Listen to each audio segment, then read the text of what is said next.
tetap lewat video ya, belum ketemu langsung. Nggak apa-apa ya Bu ya. Alhamdulillah kita semua masih diberi kesempatan untuk bersilaturahmi walaupun jarak jauh.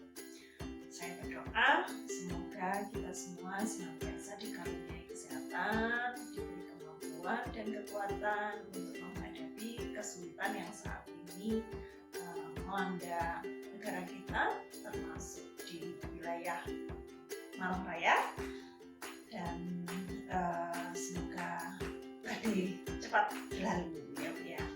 Nah, untuk sekarang walaupun di antara kesedihan mungkin ada, terus ada kekhawatiran, terus mungkin ada juga rotok-rotok bingung gitu ya, di antara situasi yang tidak menentu ini, saya mau ngajak membicarakan yang lain ya, untuk refreshing Bu, dan kalau nggak mikir corona terus ya, kita harus tetap semangat Bu ya, hidup jalan terus. Nah, jadi kita terus semangat sambil terus berdoa pada Allah dan jangan pernah berputus asa dari rahmat Allah. Sekarang kita mau bahas tentang anak-anak kita, tentang bagaimana nanti setelah ini anak-anak terutama yang sudah lulus SMP atau sudah lulus tingkat SMA ini mau kemana, yang remaja. Nah, bukan berarti terus kemudian yang anak-anak yang kelas 1, 2, 3 atau yang lulus SD tidak perlu dipikirkan gitu ya. Ini nanti ada hubungannya dengan itu. Jadi saya mau sampaikan ini Bu tentang sebaiknya anak kita melanjutkan pendidikannya atau proses belajarnya kemana. Ibu beberapa waktu yang lalu di program kegiatan bersama Mbak Dian ya, Ruang Cita-Cita, anak-anak remaja mengikuti yang namanya pemetaan potensi ya, bakat. Ya, jadi itu maksudnya adalah untuk mengetahui anak-anak kita itu punya potensi kekuatan apa di dalam dirinya dan punya keterbatasan apa di dalam dirinya. Nah, itu seperti itu. Nah, waktu itu yang mengikuti hanya beberapa anak saja sih. Kenapa kok cuma yang SMP dan SMA? Karena untuk pemetaan ini ya, untuk pemetaan potensi kekuatan dan keterbatasan anak itu baru bisa dilakukan setelah anak-anak masuk usia remaja, setelah anak-anak balik. Nah, kalau yang masih kelas 1 SD sampai kelas 6 SD seperti itu, nah ini anak-anak masih belum bisa kita petakan. Mereka masih butuh banyak pengalaman untuk bisa menggali potensinya sendiri kayak gitu. Nah, ini kaitannya apa dengan melanjutkan ke sekolah mana? Ini seperti ini Bu ya, jadi kan anak-anak itu kadang-kadang bingung setelah SMP mau meneruskan ke SMA atau ke SMK misalnya. Yang meneruskan ke SMA bingung lagi mau ke SMA jurusan apa, atau misalnya mau milih mondok. Sebetulnya nggak ada yang salah dengan pilihan-pilihan itu, tapi yang lebih penting adalah bagaimana kita membicarakan itu sama anak-anak. Kita membicarakannya supaya anak-anak itu tahu bahwa pilihan belajarnya itu sesuai dengan kekuatannya. Satu itu. Yang kedua, anak-anak juga perlu diberikan penjelasan untuk memberi wawasan tentang nanti setelah sekolah anak-anak itu harus gimana. Lek wis rampung sekolah terus anu ngopo? Kate lapo lek jare malah. Nek basa Madurane gak ruang. Jadi kok nek mari sekolah terus kate lapo itu sing penting. mau ngapain. Jadi anak-anak mesti tahu mereka punya peran yang penting untuk mengisi kehidupan. Jadi gak cuma ujian sinau lempeng dan bijinya api terus lulus, tapi anak-anak harus tahu setelah sekolah ini selesai itu apa yang harus dilakukan kayak gitu. Makanya anak-anak perlu tahu potensi kekuatannya. Nah, tiap anak itu beda-beda Bu.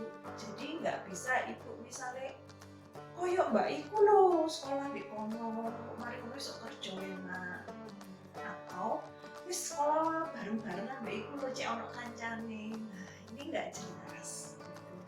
Jadi yang lebih penting itu bukan sekolahnya di mana, tapi setelah sekolah nanti bisa apa gitu. Nah, ini yang paling penting. Nah, jadi ketika sudah remaja, sudah kelas 3 SMP, pola berpikirnya harus diarahkan menjadi orang dewasa. Jadi sekolah itu bukan cuma untuk senang-senang, isi waktu, berkonco sing akeh, terus bisa dapat uang saku, uang jajan, itu, tapi bertujuan untuk bisa mengerti nanti setelah sekolah itu kate lapo itu gitu ya. Jadi harus ada penjelasan. Nah, manfaatnya kita sebagai orang tua itu mengetahui potensi kekuatan anak dan mengetahui keterbatasan anak, ini salah satunya adalah supaya nggak salah milih jurusan. Jadi kalau tahu potensi kekuatannya itu di yang terkait dengan mikir, terus sains, hitung-hitungan, nah, mungkin cocok masuk SMA jurusannya IPA atau SMK yang terkait dengan itu tadi, itu akan mikirnya terus apa tadi hitung-hitungan itu bisa ke sana. Nah, terus kalau ternyata anak-anak itu punyanya kekuatan di hal yang kaitannya dengan apa ya, ngomong misalnya ya, terus menghafal, nah terus apa ya, berinteraksi, berhubungan sosial dengan orang lain misalnya, nah atau mungkin seneng gambar kayak gitu. Nah mungkin anak-anak yang begini biasanya gak seneng hitung-hitung, sukakan mikir gitu, menghafal apa, mikir, menganalisa sesuatu itu biasanya waktu rasa-rasen. Nah anak-anak yang begini biasanya lebih pas masuk jurusan sosial, seni misalnya, bahasa kayak gitu. Nah intinya mungkin anak-anak kita itu Bu masih belum tahu potensi kekuatannya sendiri. Jadi kadang-kadang ya masih ikut-ikutan temannya. Konco mlebu SMK wis aku mlebu SMK enak kok ben cepet kerja gitu biasanya. Banyak yang seperti itu.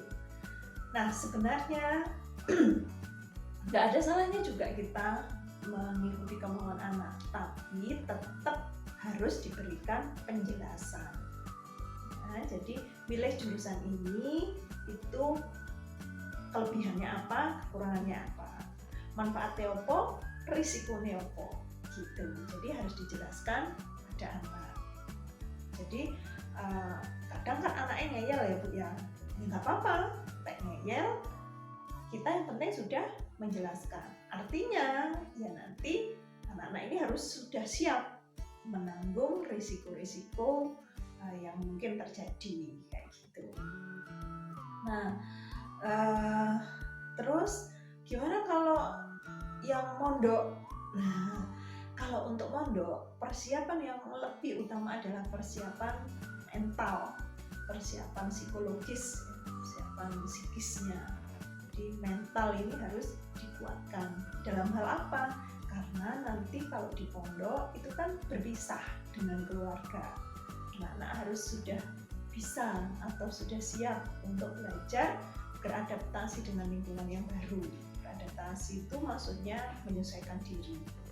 Ya, nanti mungkin pengasuhnya, teman-temannya itu akan berbeda jauh dengan yang selama ini dia dapati di rumah maupun di sekolahnya gitu. Jadi itu perlu dibekalkan.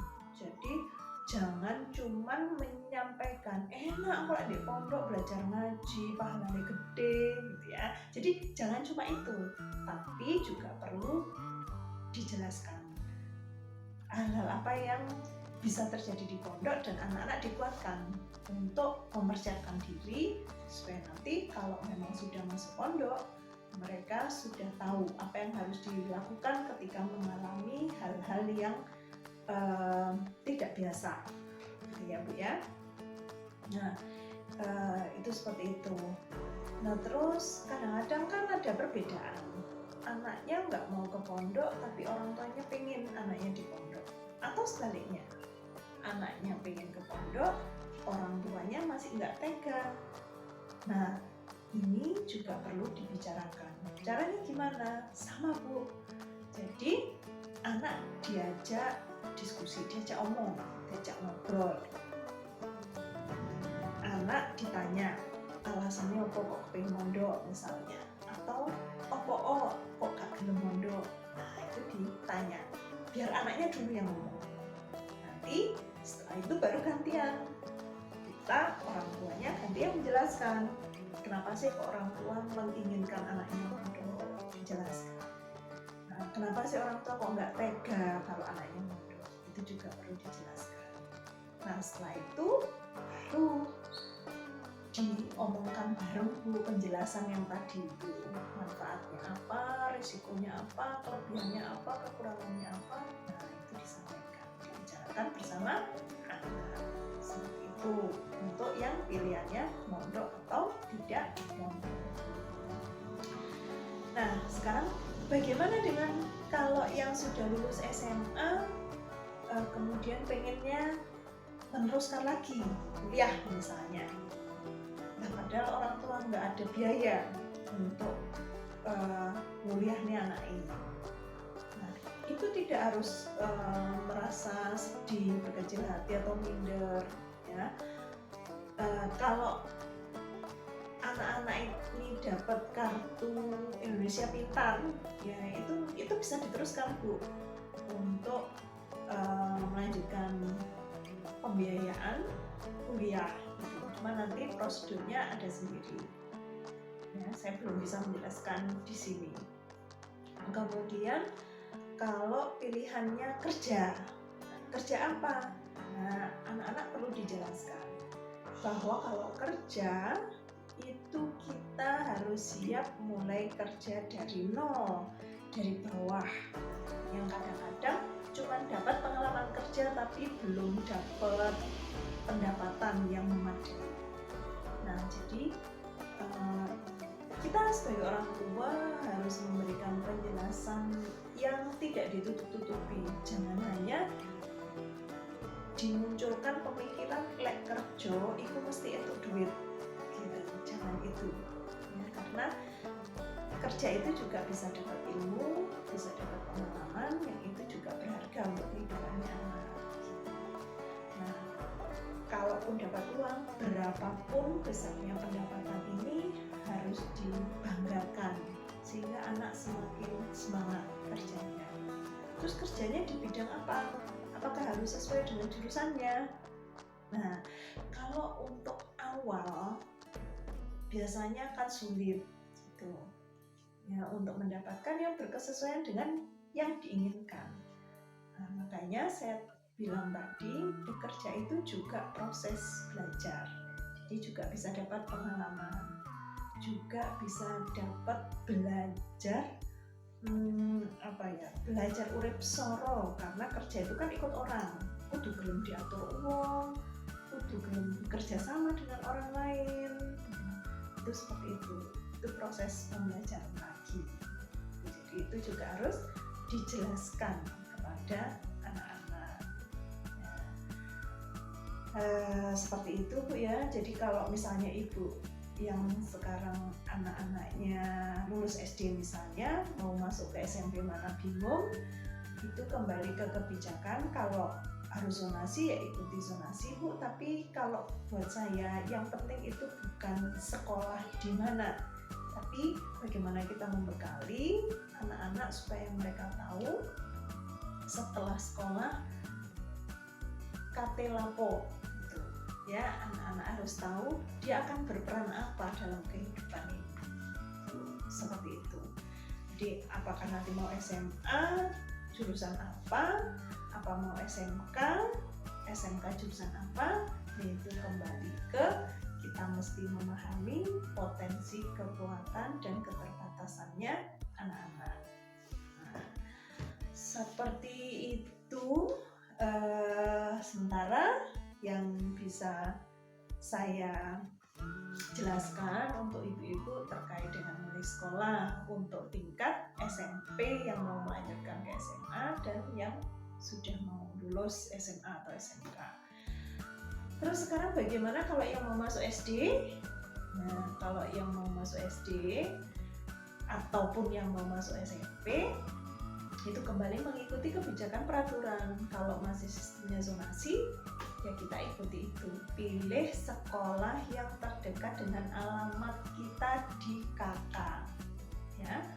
Itu pilih di situ. Terus kemudian kalau untuk yang mau masuk SD pastikan usianya sudah mencukupi. Kalau masih terlalu muda nanti dia nggak siap belajar di SD, kasihan. Jadi lebih baik menunggu sampai usianya pas, paling tidak di atas 6 tahun. Kalau bisa 7 sepertinya insya Allah lebih baik. Begitu. Terus untuk misal ini ya yang kepingin anaknya setelah lulus SD itu mau dipondokkan, maka jangan nunggu kelas 6 baru dikondisikan untuk mondok, tapi sejak kelas 4, nah itu anaknya sudah harus sering dikasih informasi tentang pondok, diajak main ke pondok, dikenalkan dengan dunia pondok, seperti itu. Jadi anak-anak sudah kenal gitu. Jadi jangan sampai anak berpikir aku di pondok ini soalnya aku nakal misalnya, ya, atau misalkan anak-anak merasa dikirim ke pondok itu karena dia dibebani sesuatu, harus hafal sekian juz misalnya. Jangan itu. Tapi ditunjukkan bahwa pondok ini adalah salah satu alternatif tempat belajar. Nah, ibu-ibu, mudah-mudahan yang saya sampaikan ini bermanfaat ya Bu ya, untuk ibu sebagai orang tua, untuk didiskusikan dengan bapaknya anak-anak, dan juga semoga bermanfaat untuk keberlanjutan pembelajaran anak-anak semuanya. Itu dulu. Terima kasih atas perhatiannya. Kalau mau tanya-tanya, silahkan ditulis di grup WA-nya. Assalamualaikum.